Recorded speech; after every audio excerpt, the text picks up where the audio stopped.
Welcome to Season 2 of Talk Me Healthy.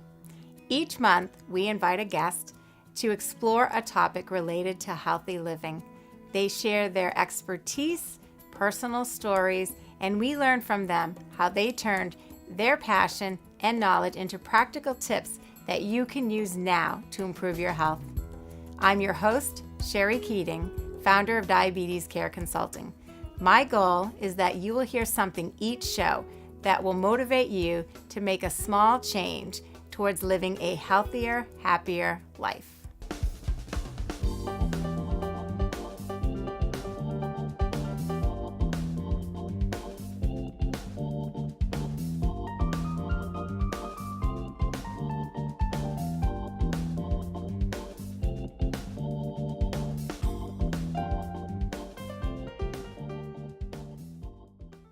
Hello and welcome to Talk Me Healthy.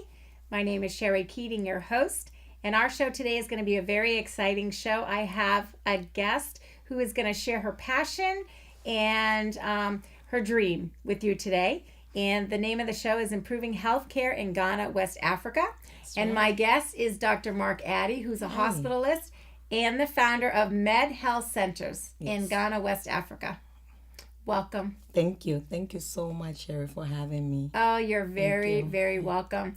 I actually met Dr. Markaddy. My dad was very ill in December 2016, and he was in the hospital right before he passed away, and Dr. Markaddy was incredible, taking care of not only my dad, but my whole family, and we became very good friends through that experience, and she told me about this clinic that she was going to be starting. Yes. So I said, you have to come on the show and talk about it with our viewers. So I'm so happy that you're here today. Thank you. I appreciate you having me here so much. Thank you. Well, it's just a small thing that I can do for everything that you did for my dad and my family, truly. So tell me a little bit. So you're from Ghana, West Africa. So how do you end up in this area working as a hospitalist and then starting a clinic? I know. In Ghana. So tell me, how did that story, journey right? happen? How did that journey happen? Exactly. I was born and raised in Ghana till I was 17. My dad had already immigrated here from Ghana to the United States, so was living in New York. And the time came when he felt that I should, come and stay with him. So I came to the United States literally from Ghana to New York and completed high school. I had already started high school in Ghana, so I had about a year and a half left, which I completed in the Bronx. And I've always said it takes a village to raise, a child. Mm-hmm. I mean, I didn't say it. It's just what, Absolutely, what it takes. does. So my aunt lives here in Boston. So after high school, she just said, why don't you come live with me? And so from New York in 1990, I completed high school in 1993. So I was like, it feels like centuries ago. But I moved to live with my aunt. Went to college in Boston and have been here since, yeah. So you're a hospitalist at a local hospital. What is a hospitalist? So a hospitalist is, a lot of people ask that. Even when I'm working and I go into to admit a patient and I introduce myself as I'm a hospitalist, they always ask. So hospitalist medicine is pretty much a doctor who's filling in for a primary care physician. So back in the days, primary care physicians will go in the hospital and see their patients and then go back to the clinics and do the outpatient stuff. I'm not sure how that came about, whether it became a bit too much or whether it's just insurance and whatever it is. But hospital medicine is pretty much me filling in or taking the role of a primary care physician in the hospital, coordinating all the specialty care, coordinating whatever needs to be done, and making sure that patients are, taken care of appropriately. And when it's time to be discharged, you pretty much call the primary care physician and give them, just pretty much what happened. They always get a report anyway, but just being in communication with the primary care physician, saying your patient has been admitted, and then when they're leaving, pretty much giving them a report that your patient is now discharged and following up as an outpatient. So we're just taking the role of, primary care physician in the hospital. That's just the best way to put it. That's a good description. And do you like it? I do love it. I do love it. I was a primary care physician after my training. I trained at UMass in family practice, and I worked right here in Fitchburg. So I've kind of been, I haven't gone too far since residency. And primary care was something that I love. I mean, I knew from the get go. I knew when I decided to become a physician that I wanted to do primary care because I wanted the whole spectrum. Because of family obligation, I had to leave primary care and do hospital medicine. And it's a different kind of experience, and I love it. Of course, you take care of much sicker patients, so you always hit the ground running and making sure that you get your patients well and get them back to their baseline, if possible, But Is it hard because you don't follow them after, and you kind of just say goodbye when they get well and go home? Exactly. Is that hard for you? It is hard because but then the way I feel about medicine in general, I think a lot of us physicians feel the same way.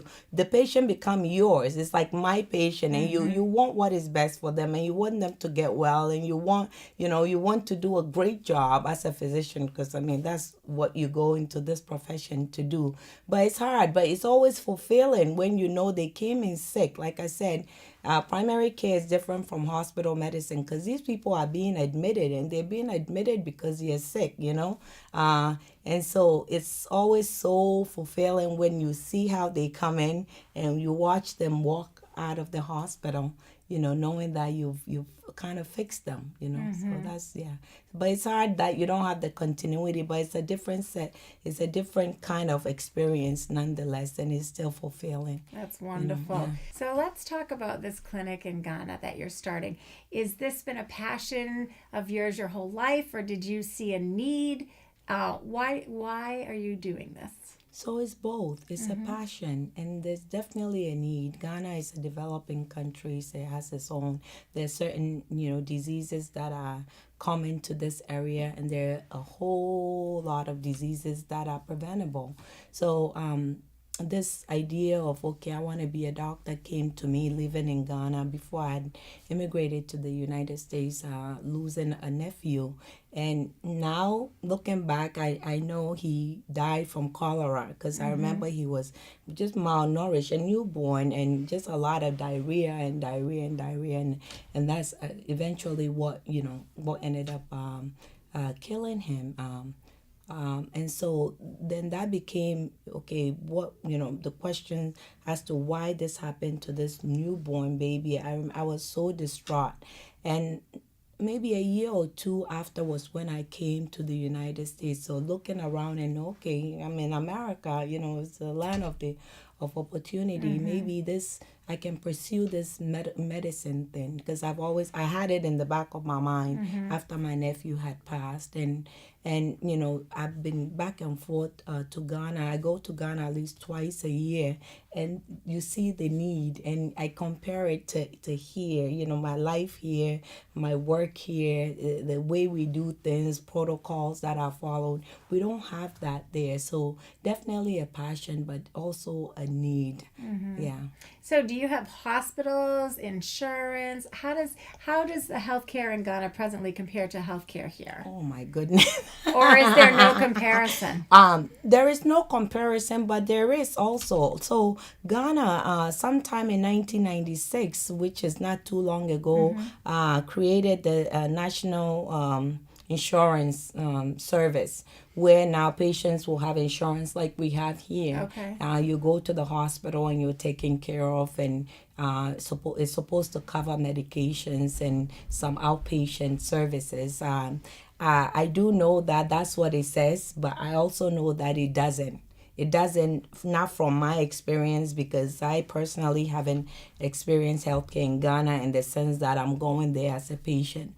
But my mom lives there. I have siblings there. I know I paid their medical bills for them. I paid their hospital bill. So even though it says you have an insurance, it's very, very limited in what it covers. Patients still have to buy medicine here.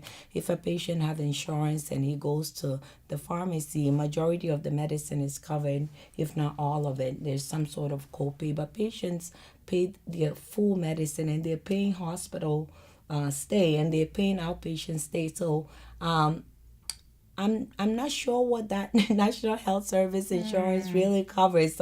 It's something that I have to do a little bit of homework on to really see what does it cover. And part of that homework is when I go to Ghana, I'll be able to talk to some of the physicians and really find out what it covers, but not much. So patients still have to foot the bill. That's so sad. Yeah. So how does your clinic fit into all of this? Is it going to be like a local clinic for where your home is there, or is healthcare accessible in terms of by way of travel? I've never been to Ghana, so I don't know the geography, and so is it, there's a hospital in every city around. You know what I mean? Yeah, There's I know clinics exactly and what you urgent mean. cares and everything. But what is it like in Ghana? Is it accessible for So people? it's scarce. Healthcare access is scarce. It's extremely scarce. So Ghana is in West Africa. It has a population of a little over 29 million. And the city, which is Accra, has about 2 million, give and take, when you include its outskirts. And last time I checked, there were like about, gosh, I don't want to give wrong statistics, but the ratio of patient to physician or to even nurses is just sad. It's pathetic, in my opinion. So no, I mean, I'm here in the U.S. and I see urgent care center right here in Leominster. I see one across. They built Yes, one they across. built one across And from I'm the saying hospital. even in the United States, where healthcare is accessible to all. At least that's what we like to think. Every time I turn around, there are pockets of now these urgent care centers and being built all over, because we still, even in this first world country, developed country, we have patients who don't have full access to healthcare. So you can imagine a country like Ghana. I mean, patients travel. So going back to that, so you have 29 million, a little over that population with, and the two major cities in Ghana is Accra, which is the capital city, and then another major city is called Kumasi. So it's like, even here, everyone wants to live in Boston. So healthcare in Boston is pretty much, it's accessible. But let's say you try to go to outside, go to Tennessee or somewhere in the boonies, we'll call it, rural areas have, they have no access. And the same with Ghana. And people travel. I mean, we go and we even do medical mission, and you'll be amazed how far people travel just to come in and get some sort of health care. Yeah. So your clinic is going to be so important for people. Tell me a little bit about your clinic. So the clinic came about because, again, my attachment to Ghana, and I go home and I do medical mission through college, through residency. And it dawned on me that, we go to these missions and you're excited about it. The longest is maybe 2 weeks if you're lucky. That's long. Medical missions are usually a week to 10 days. Right. And you go and you have these lines of people who haven't seen physician in like years, and you have your vitamins and you have your blood pressure medicines and all these things that you've managed to collect here, and you give them maybe a week's supply or however many days, and that's it. And you come back and there's no follow-up. It's not because you don't want to, it's just the Right. nature of medical mission, and there's no follow-up. And sometimes you wonder what happened to this patient, and I'm gonna veer off a little bit. I was in Guatemala last year, and we did medical mission there through my church. and you meet certain people. One of my colleagues met a lady with this huge mass. You know she has breast cancer, and you don't know. There's no follow up. There's no follow up on that blood pressure of 220 over 120, and all these things. And Wow. so the clinic came about because I realized that yes, we are helping all of us who go and do this medical mission. You're helping, but there's no continuity.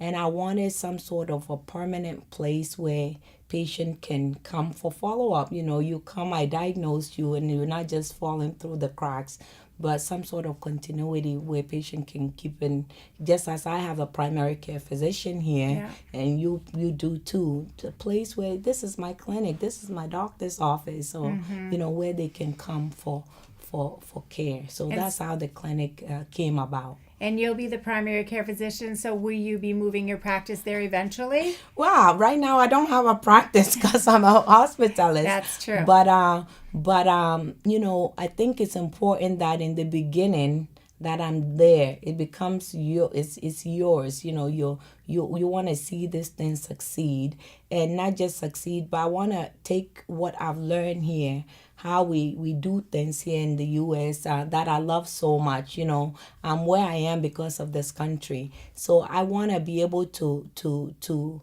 whoever is gonna eventually take over and see patients or do the care that I so want to do there. I want to be able to train them. I want to be able to train them to do a good job, because my experience even here with Ghanaians, and not just Ghanaians, a lot of foreigners, that sometimes they're nervous about talking to their physician or to their healthcare provider about certain things. So you have to be able to make them feel comfortable. Develop a relationship. Develop with a them. rapport. Develop a relationship with them. So I will in the beginning probably be in Ghana to see it open, to see what becomes of it, and eventually once I'm able to entrust the whole facility with someone else, then I can leave. I can't do this alone, so I would need definitely doctors in Ghana, nurses, medical assistant, you name it. So they will eventually will be staffed by the local medical personnel. And how big is this clinic? I know we have pictures, and we're going to put pictures up on the show, so you'll be able to see the progress of the clinic, because it's opening this year, right? It's opening. The goal is to open sometime in mid-December. Yeah, that is so exciting. That's exciting. So, I'm excited. How big is the clinic? How many rooms are you going to have? How much staff are you going to have? So the clinic is about 2,900 square foot. Okay. It's the land itself is bigger than that. So my goal is eventually, I'm starting off as a primary care, because that's my training and that's what I'm passionate about. But eventually try to expand and have inpatient service where patients can stay overnight, or if they have any, because, people in Ghana are not like people here. When I was in primary care, they're not going to show up and be dressed up and I'm here to see it. They're going to show up sick. They're going to show up sick, where in here, if a patient shows up in my office sick, I will call ER and I will say, I'm sending this patient, and I'll call an ambulance, if there's no family. Sometimes you can't, when you send a patient who is sick in Ghana home, then you're sending them to go die, right? So I can't do it all. So it's just gonna, but the goal is eventually open an inpatient where if someone comes in and they're sick, it's not sending them to 30 miles, a hospital that's 30 miles away, but saying, okay, we can admit this one. So that's my vision, that, admit them and hopefully, get them well and then discharge them. So yeah, there's still a lot to be done. So what have you gotten done, and what else needs to be done? And is there any needs that your clinic needs? Because how do you get the medications, and how do you get the equipment and all the things that you need? Because you're doing this solo. I am doing this solo. You and your husband and your family are doing this solo. We're doing this solo. No vacation, no. So, because it's your passion, so it's not work for yeah. you, but you're doing it solo. So I'm sure that there's needs that you need. And what do you already have, and what are your needs? And So how as can far as somebody what I help? have, I don't have much. Okay. I'm putting up a building, and I feel like if you build it, they will come. That's That's right. so I'm putting up a building. Some of the local doctors, one doctor that retired recently gave me his, exam table. Another doctor did the same. The hospital sometimes will give me things that they would have gotten rid of. So not much. There's still I am not. I'm open to everything and anything from things you would not even consider. Half a bottle of iodine solution that someone opened in their office and they would have thrown away. I'll take it. A suture kit that's open. Sometimes we open suture kit and you take out just one thing and the other stuff you get rid of. I want it. So I am open to everything and anything. The things, and not even just medical, sometimes it's just a garbage can, I mean, things, a mop. So we will need all of that once before the clinic open. It needs to be you need to equip it with as whatever you need to pretty much run a clinic or run an office, from the front. So the rooms you had asked about, there are 5 exam rooms, and I have one room that I have kind of designated for if someone comes in, they need IV fluids, so it's primary care, semi-urgent care, because like I said, people are not gonna come and sit in like you and I here to see a doctor for their 6 months follow-up. They're coming being pulled in, being wheeled in. Yeah. So wheelchair comes to mind. I made it. We're building the clinic and we have a wheelchair ramp because we know people are gonna be, and I see that when I'm in Ghana. So anything and everything, wheelchair. If it's broken, we can fix it in Ghana. So everything and anything, I'm willing to take. And do you ship, if people donated to you, how would they do that? And then do you ship all this to Ghana? We did. We just shipped a a huge 20-foot container just came to to the front of my house the other day. And we just dump everything. Another friend of mine who also closed the practice, I have gotten quite a few exam tables, and I am very happy. I've gotten some scales, weighing scales. I've gotten just chairs, things like that to just run an office for me to sit on or for a patient to sit on. So there's still a lot that I need, but there is a 20-footer, and we just dump everything and anything I could, anything I get, I save it in my basement. I save it in my garage. When it's time to do the next shipment, it goes in. And is there resources to buy those things there if someone gave you a donation instead of shipping it? Because I can imagine it's extremely expensive. It is expensive, and that's I mean, funds, money sometimes goes far, because then you can buy what you need. Right. Not like I said, I have quite a few exam tables. There's so many exam tables I can take till I say, okay, there are 5 exam rooms. Thank you, but no thanks. I'm not sure. And like I said, I'm taking everything so I don't want to feel like, okay, she said she didn't want this or she didn't want this. So money always, because then you can really say, this is what we need, that's, and then buy it. Even water to supply for the area. The area doesn't have a water supply. So that's one of the things we're going to look into. How do we, how do you get water to the facility, specifically the clinic? It's a clinic. People need to wash their hands. Right. So how do you do that? And also,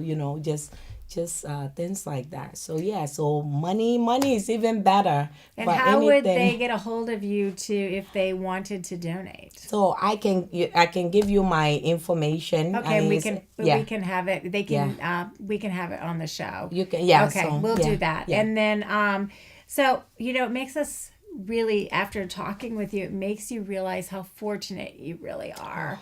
I mean, I can't even imagine not having water, just the basics to live.